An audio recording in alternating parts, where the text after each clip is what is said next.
வணக்கம். நான் மோகனா மகேந்திரன். நான் தான்கு பயணம் ஆசிரியர் பயிற்சி கல்லூரியில் பயில்கிறேன். தமிழ் மொழி கற்றல் கற்பித்தலின் புத்தாக்கம் என்னும் நிகழ்ச்சியை முன்னிட்டு நானும் என் தோழி ராதரியும் ஒரு பயிற்று துணை பொருள் தயாரித்தோம். அந்த பயிற்று துணை பொருளின் பெயர் மெட்லிப்ஸ் ஆகும். ஆகவே ஆசிரியர்கள் மெட்லிப்ஸ் என்னும் பயிற்று துணை பொருளை பயன்படுத்தி அவர்களின் கற்றல் கற்பித்தலை மிகவும் சிறப்பாக வழிநடத்த முடியும். ஆகவே ஆசிரியர்கள் அனைவரும் இந்த காணொலியை பார்த்து பயன்பெறுமாறு கேட்டுக்கொள்கிறேன். நாங்கள் தெரிவு செய்தது இலக்கணமாகும். ஆண்டு 5க்கான இலக்கணம். நாங்கள் தெரிவு செய்த கற்றல் தரம் 5.3.23. அதாவது அல்லது ஆகிய இடைச்சொற்களை அறிந்து சரியாக பயன்படுத்துவர். ஆக இந்த கற்றல் தரத்தை மாணவர்கள் அடைவதற்கு நாங்கள் ஒரு நோக்கத்தை எழுதியுள்ளோம். இப்பாடத்தின் நோக்கம் மாணவர்கள் இப்பாட இறுதிக்குள் அல்லது ஆகிய இடைச்சொற்களை உரையாடலில் சரியாக கூறுவர்.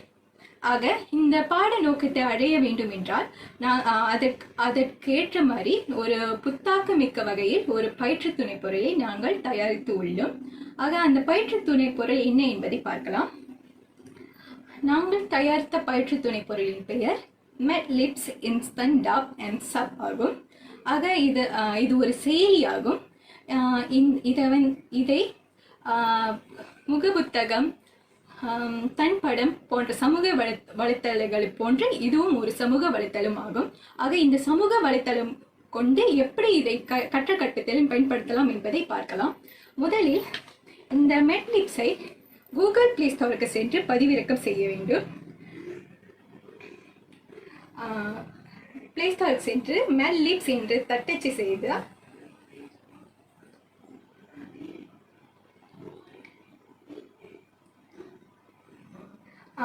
இன்னொரு ஒரு இந்த மெட்லிப்ஸ் செயலி முற்றிலும் இலவசமாகும். ஆசிரியர்கள் எந்த ஒரு கட்டணமும் செலுத்த வேண்டும் என்ற அவசியம் இருக்காது. ஆசிரியர்கள் இங்கு நெறி காணொளிகள் வரும். ஆசிரியர்கள் அவர்கள் கற்றல் தரத்துக்கு ஏற்றமாறு ஒரு காணொலியை தேர்ந்தெடுத்து தட்ட வேண்டும். இந்த காணொலியில் ஒரு காணொலிக்கு கீழ் ஒரு சிறப்பு பட்டன் இருக்கும். ஆசிரியர்கள் அந்த காணொலி வேண்டும் என்றால் அதை தட்ட வேண்டும்.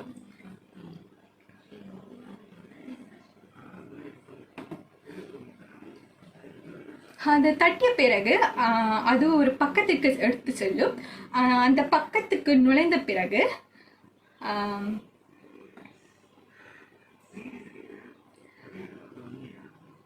இன்னும் வரவில்லை, சற்று காத்திருப்போம்.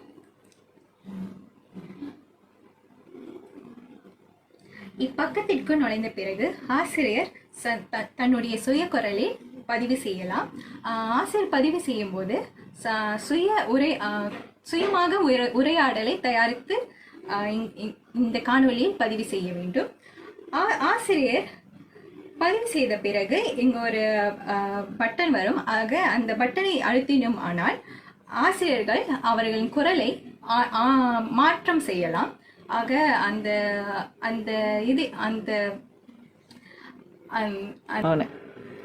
ஆசிரியர் அந்த குரல் ஆண் குரல் வேண்டும் என்றால் ஆண் என்று தட்டும்போது அது அந்த வெளிவரும் குரல் ஆணாக வரும். இல்லை என்றால் காவல்துறை என்று வேறு வேறு குரல்களில் ஆசிரியர் அவர்களின் பதிவு செய்த குரலை மாற்றம் செய்யலாம். அதன் பிறகு ஆசிரியர் குரலை பதிவு செய்த பின்னர் நீர்க்காணும் சரி அழுத்த வேண்டும். ஆசிரியர் பதிவு செய்த பிறகு குரலை மாற்றிய பிறகு எல்லாம் முடித்த பிறகு ஆசிரியர்கள் இந்த சரி என்ற பட்டனை அழுத்த வேண்டும். சரி என்ற பட்டனை அழுத்தியவுடன் அந்த காணொலி சேவ் ஆகிவிடும். ஆக பின்னர் ஆசிரியர் அந்த காணொலியை பதிவிறக்கம் செய்து நழுவ படைப்பை இணைக்கலாம். அல்லது இந்த காணொலியை மற்ற ஆசிரியர்களுக்கோ அல்லது மாணவர்களுக்கோ பகிரலாம். இது மற்ற ஆசிரியர்கள் இந்த காணொலியை கொண்டு அவர்கள் கற்றல் கற்பித்தலை வழிநடத்த இயலும். மாணவர்கள் ஆசிரியர் இல்லாத நேரத்திலும் இந்த காணொலியை கொண்டு கற்றல் கற்பித்தலை நடத்த முடியும். ஆக இந்த மெட்லிப்ஸ் செயலியை எப்படி கற்றல் கற்பித்தலில் பயன்படுத்தலாம் என்பதை பார்ப்போம். இந்த மெட்லிப்ஸ் செயலியை தனியாகவும் இயக்கலாம். அல்லது இந்த மெட்லிப்ஸ் காணொலியை கொண்டு இந்த மெட்லிப்ஸ் காணொலியை நழுவ படைப்பில் போட்டு பயன்படுத்தலாம். இந்த மெல்லிப்ஸ் காணொலியை நழுவ படிப்பில் போட்டு ஆசிரியர் கற்றுத் தரும்போது மாணவர்கள் மிகவும் ஆர்வத்துடனும் மாணவர்களுக்கு மிகவும் எளிமையாகவும் பாடத்தை ஆசிரியர் சொல்லிக் கொடுக்க இயலும். ஆக ஆசிரியர்கள் நழுவ படிப்பு, ஃபோக்கஸ் கீ, ஸ்ப்ரீசி போன்ற படிப்பு செயலிகளின் துணை கொண்டு இந்த மெட்லிப் செயலியை காணொலியை காண்பிக்க முடியும். இந்த காணொலி மாணவர்களின் கவனத்தை ஈர்க்கும் வகையில் இருப்பதால் கற்றலின் போது மாணவர்கள் மிகுந்த ஆர்வத்துடன் பயிலுவார்கள். ஆக இந்த மெட்லிப் செயலியை கொண்டு நாங்கள் எவ்வாறு புத்தாக்க சிந்தனை உள்ளடக்கிய கற்பித்தல் நடவடிக்கை தயாரித்தோம் என்பதை பார்க்கலாம். ஆக இந்த புத்தாக்க சிந்தனையுடைய பயிற்றுத்துணர் பொருளை கொண்டு கற்பித்தல் நடவடிக்கையை தயாரித்ததால் மாணவர்கள் அனைவரும் பாட நோக்கத்தை இலகுவாகவும் மிகவும் சுலபமாக அடைய இயலும். நாங்கள் திட்டமிட்ட கற்பித்தல் நடவடிக்கை என்ன என்பதை பார்க்கலாம். முதலாவதாக ஆசிரியர்கள் மாணவர்களை இணையராக அமர செய்ய வேண்டும். ஆசிரியர் வகுப்புக்கு நுழைந்த பிறகு அனைத்து மாணவர்களிடமும் என்ற சொல்லட்டையும் அல்லது என்ற சொல்லட்டையும் பகிர்ந்து கொடுத்து விடுவர். ஆக ஆசிரியர் அந்த இணையராக அமரும் போது ஒவ்வொரு இணையரில் ஒவ்வொரு மாணவர்களுக்கும் ஒரு மாணவர்களுக்கு என்ற சொல்லட்டையும் இன்னொரு மாணவர்களுக்கு அல்லது என்ற சொல்லட்டையும் இருக்க வேண்டும். அவர்கள் இருவரும் ஒன்றாக இணைந்து அமருவர். இப்படி மாணவர்களை இணையராக அமர வைத்த பிறகு ஆசிரியர் ஒவ்வொரு இணையரையும் வகுப்புக்கு மின் அழைக்க வேண்டும். ஆசிரியர் ஒவ்வொரு இணையரும் வகுப்பிற்கு முன் அழைத்து அவர்கள் செய்த அந்த மெப்ளிப்ஸ் காணொலியை நழுவ படைப்பை கொண்டு காண்பிக்க வேண்டும். மாணவர்கள் அனைவரும் அந்த மெப்ளிப்ஸ் காணொலியை மிகவும் மாணவர்களும் கவனமாக அந்த மெப்ளிப்ஸ் காணொலியை காண வேண்டும். பிறகு அந்த மெப்ளிப்ஸ் காணொலியில் உள்ள உரையாடலில் சில இடைச்சொற்கள் பிழையாக பயன்படுத்த உட்பட்டுள்ளதா அல்லது இடைச்சொற்கள் சரியாக பயன்படுத்தப்பட்டுள்ளதா என்பதை காண வேண்டும். முதலாவதாக இந்த மெப்ளிப்ஸ் காணொலி எப்படி இருக்கும் என்பதை பார்க்கலாம்.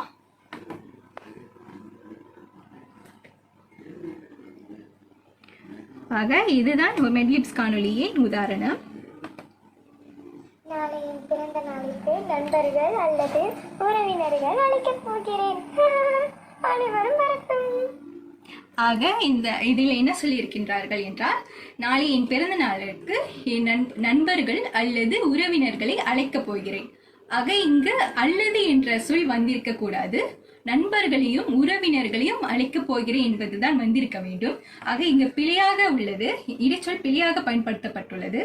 ஆக மாணவர்களிடம் ஆசிரியர் கேட்பார், இங்கு இடைச்சொல் சரியாக பயன்படுத்தப்பட்டுள்ளதா அல்லது பிழையாக பயன்படுத்தப்பட்டுள்ளதா என்று கேட்கும்போது மாணவர்கள் பிழையாக பயன்படுத்தப்பட்டுள்ளது என்று கூறினால் பிழை என்றும், இல்லை சரியாக தான் பயன்படுத்தப்பட்டுள்ளது என்று கூறினால் சரி என்றும் அழுத்த வேண்டும். ஆக இங்கு பிழையாக உள்ளதால் மாணவர் பிழை என்று அழுத்தும் போது வெற்றி குறிக்கும் வகையில் ஒரு படம் காண்பிக்கப்படும். அப்படி மாணவர்கள் சரி என்று கூறி பிழையான விடையை கூறினால் அவர்களின் தோல்வியை குறிக்கும் வகையில் சோகமான படம் காண்பிக்கப்படும்.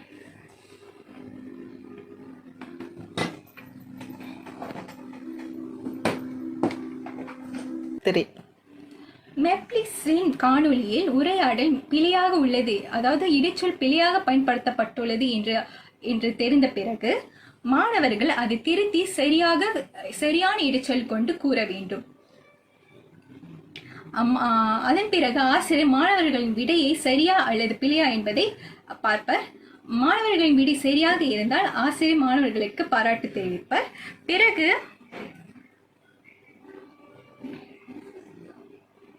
அந்த உரையாடலின் விளக்கத்தையும், அதாவது விடையின் விளக்கத்தையும் ஆசிரியர் தருவர். ஆக இங்க நாளை என் பிறந்த நாளுக்கு நண்பர்கள் அல்லது உறவினர்கள் அழைக்கப் போகிறேன். அனைவரும் வரட்டும். ஆக இங்கு அல்லது என்பது பிழையான இடைச்சொல்லாகும். நாளை என் பிறந்த நாளுக்கு நண்பர்களையும் உறவினர்களையும் அழைக்கப் போகிறேன், அனைவரும் வரட்டும் என்பதுதான் சரியாகும். ஆக இந்த விளக்கத்தை ஆசிரியர் வகுப்பில் உள்ள அனைத்து மாணவர்களுக்கும் கொடுப்பர்.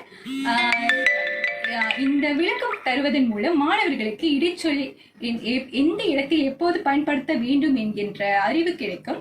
ஆக மாணவர்களும் அவர்களின் பாட நோக்கத்தை எளிதில் அடைய முடியும். ஆக இது போன்ற மெட்ஃப்ளிக்ஸ் காணொலி கொண்டு ஆசிரியர் கற்றல் கற்பித்தல் நடத்துவதன் மூலம் புத்தாக்கமிக்க ஒரு கற்றல் கற்பித்தலை நடத்தலாம். இது மாணவர்கள் பாட நோக்கத்தை அடைவதற்கு மிகவும் உறுதுணையாக இருக்கும். அனைவருக்கும் வணக்கம். வணக்கம் ஐயா. நான் ராகினி மோகன். அடுத்ததாக மெட்ஃப்ளிக்ஸ் செயலியின் இலைப்பயனை பற்றி பேச உள்ளேன். மெட்ஃப்ளிக்ஸ் செயலி மாணவர்களுக்கு மிகவும் கவரும் வகையில் அமைந்திருக்கும். அதாவது மெட்ஃப்ளிக்ஸ் செயலியில் பல வகை காணொளிகள் அடங்கியிருக்கும். ஒரு சூழலை பற்றியோ அல்லது ஒரு அசைவூட்ட வடிவிலோ நிறைய காணொளிகள் மெட்ஃப்ளிக்ஸில் இருக்கும். ஆக மாணவர்களுக்கு அசைவூட்ட வடிவில் உள்ள காணொளிகளை ஆசிரியர் பயன்படுத்தினால் மாணவர்களுக்கு ஆர்வம் ஏற்படும். மேலும் அவர்களின் ஈடுபாடு கற்றல் கற்பித்தலில் அதிகமாக காணப்படும். அடுத்ததாக மெட்ஃப்ளிக்ஸ் செயலியின் பலவீனத்தை பற்றி பார்க்க முடியும். முதலில் பலத்தை பார்ப்போம். ஆசிரியர் பயன்படுத்த எளிமையாக இருக்கும். மெட்ஃப்ளிக்ஸ் செயலியை கைபேசிக்கு பதிவிறக்கிய பின்னர் ஆசிரியர் காணொலியை ஒன்று தேர்ந்தெடுத்து அதற்கான குரலை கொடுத்து பின்னர் அதனை படைப்பில் நழுவ படைப்பு, பிரதி படைப்பு அல்லது போக்கஸ் கீ போன்ற படைப்புகளை இணைத்து படித்துக்கலாம். ஆக ஆசிரியர் இதில் அதிகமாக சிரமப்பட வேண்டிய அவசியம் இல்லை. அடுத்ததாக மாணவர்கள் ஆசிரியரின் துணையின்றி பயன்படுத்தலாம். அதாவது ஆசிரியர் மெட்ரிக்ஸ் செயலியில் இருந்து தரவிருக்கிய காணொலியை படைப்பில் செலுத்தினர் அதற்கான கேள்வியை ஆசிரியர் தயார் செய்திருப்பார். காட்டாக நாங்கள் தேர்ந்தெடுத்த கற்றல் தரம் ஆண்டு 5ற்கான இடைச்சொல்லை பற்றியது. ஆக முதல் கேள்வி இதுதான் நாங்கள் மெட்ரிக்ஸ் செயலியை பயன்படுத்தி உருவாக்கிய காணொலியாகும். நண்பர்கள் அல்லது உறவினர்கள் அழைக்கப் போகிறேன், அனைவரும் வரட்டும். ஆக இக்காணொலியில் அல்லது என்ற சொல் பிழையாக பயன்படுத்தப்பட்டுள்ளது. ஆக ஒரு ஆசிரியரானவர் இப்பாடத்தை சொல்லி போதிக்கும் பொழுது இவ்வாக்கியம் சரியாக பயன்படுத்தப்பட்டுள்ளதா என்பதனை கேள்வியை எழுப்புவார். ஆக மாணவர்கள் சரியா பிழையா என்ற பதிலை தெரிவிக்க வேண்டும். ஆக இக்காணொலியில் அல்லது என்ற சொல் பிழையாக பயன்படுத்தப்பட்டுள்ளதால் மாணவர்கள் பிழை என்ற பதிலை கூறுவார்கள். ஆக பிழை என்ற பதிலை கூறினால் இவ்வாறு இந்த அசைவூட்டம் வரும். அல்லது என்ற சொல் சரியாக பயன்படுத்தப்பட்டுள்ளது என்று கூறினால் பிழையை குறிக்கும் வகையில் இந்த அசைவூட்டம் பயன்படுத்தப்படும். ஆக ஆசிரியர் இது போன்ற அசைவூட்டத்தை பயன்படுத்துவதால் மாணவர்களின் ஈடுபாடு அதிகமாக இருக்கும்.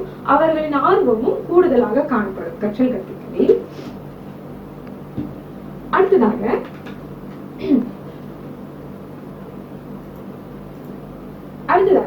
வீண் செலவு ஏற்படாது. இச்செயலில் பிளே ஸ்டோரில் இலவசமாக பதிவிறக்கலாம். ஆக ஆசிரியர் பணத்தை செலுத்தி இச்செயலியை பயன்படுத்த வேண்டியதில்லை. அடுத்ததாக பல்வேறு தலைப்புகளுக்கு பயன்படுத்தலாம். நாங்கள் தேர்ந்தெடுத்த கற்றல் தரம் அல்லது ஆகிய தலைப்பை போதிக்க உள்ளதால் நாங்கள் அதற்கான காணொலியை மட்டும் தயார் செய்துள்ளோம். ஆக மற்ற பாடங்களுக்கும் இச்செயலியை பயன்படுத்தலாம். காட்டாக வினைச்சொல், பெயர் சொல் அல்லது வலிமிகும் மொழிமீறா இடங்கள் போன்ற மற்ற தலைப்புகளுக்கும் மெட்ரிக்ஸ் செயலியை பயன்படுத்தலாம். அடுத்ததாக பலவீனத்தை பார்ப்போம். பொருத்தமான காணொலியை தெரிவு செய்வதில் ஆசிரியருக்கு சிரமம் ஏற்படும். இச்செயலியை பயன்படுத்த எளிமையாக இருந்தாலும் மாணவர்களுக்கு ஏற்ற நிலையில் காணொலியை தேர்ந்தெடுப்பதில் ஆசிரியர் சிறிது சிரமத்தை எதிர்நோக்குவார். இச்செயலியில் பலவித காணொலிகள் காணப்படும்.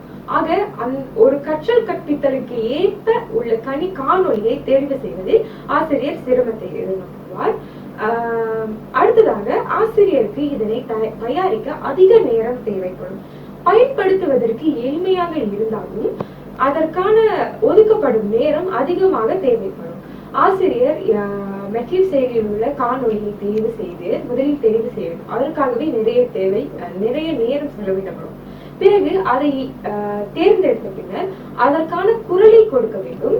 குரலை கொடுத்த பின்னர் அதனை பதிவிறக்கி பின்னர் அதனை படைப்புகளில் இணைக்க வேண்டும். ஆக ஆசிரியர் ஒரு சிறந்த கற்றல் கற்பித்தலின் நடவடிக்கையை உருவாக்க ஆசிரியர் முன் தயாரிப்பு செய்ய வேண்டும்.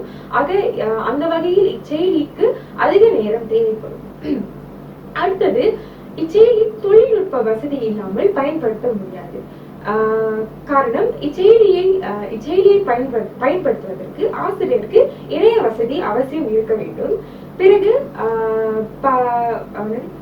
காணொலியை தரவிறக்கி பின்பு படைப்புகளை செலுத்திய பின்னர் மாணவர்களுக்கு காண்பிக்க ஆசிரியர் கணினியை பயன்படுத்த முடியும். ஆக இது போன்ற கணினி, இணையம் போன்ற வசதி இல்லாமல் இச்செயலியை பயன்படுத்த இயலாது. அடுத்ததாக, கற்றல் கற்பித்தலின் புத்தாக்கத்தின் நோக்கத்தை காண்போம்.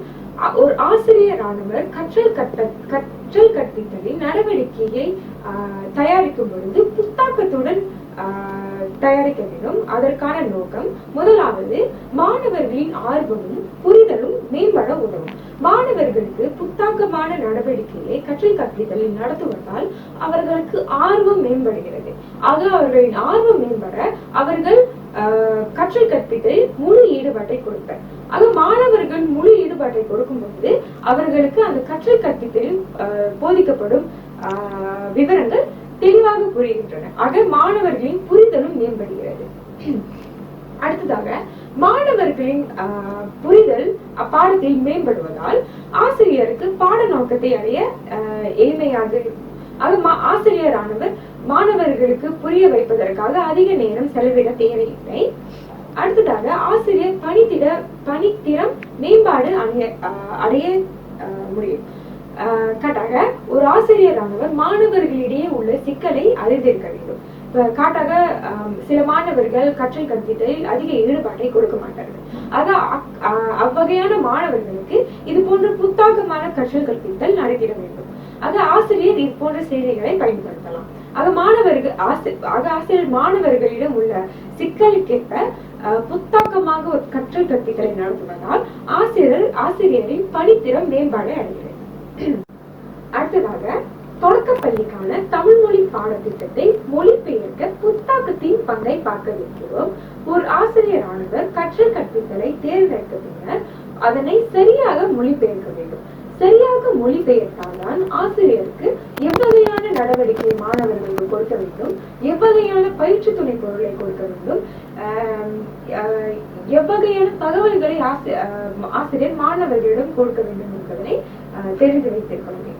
அவ்வகையில் ஆசிரியர் தமிழ் மொழி பாடத்திட்டத்தை மொழிபெயர்க்கும் பொழுது புத்தாக்கத்தோடு சிந்திக்க வேண்டும். ஆக புத்தாக்கத்தோடு சிந்திப்பதனால் ஆசிரியரால் விலை பயன்மிக்க பயிற்று துணை பொருளை உருவாக்கிட முடியும்.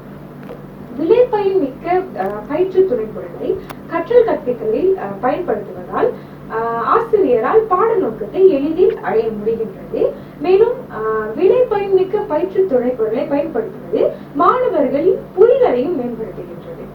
ஆக மொழிபெயர்க்கும் பொழுது ஆசிரியர் புத்தாக்கத்துடன் சிந்திப்பதனால் ஆசிரியரால் விலை பயன்மிக்க ஒரு பயிற்சி துணை பொருளை உருவாக்கிட முடியும். காட்டாக, ஆசிரியர் செயலியை பயன்படுத்தலாம் அல்லது பொருட்களை கொண்டு சுயமாக உருவாக்கிய பயிற்சி துணை பொருளையும் பயன்படுத்திக்கலாம்.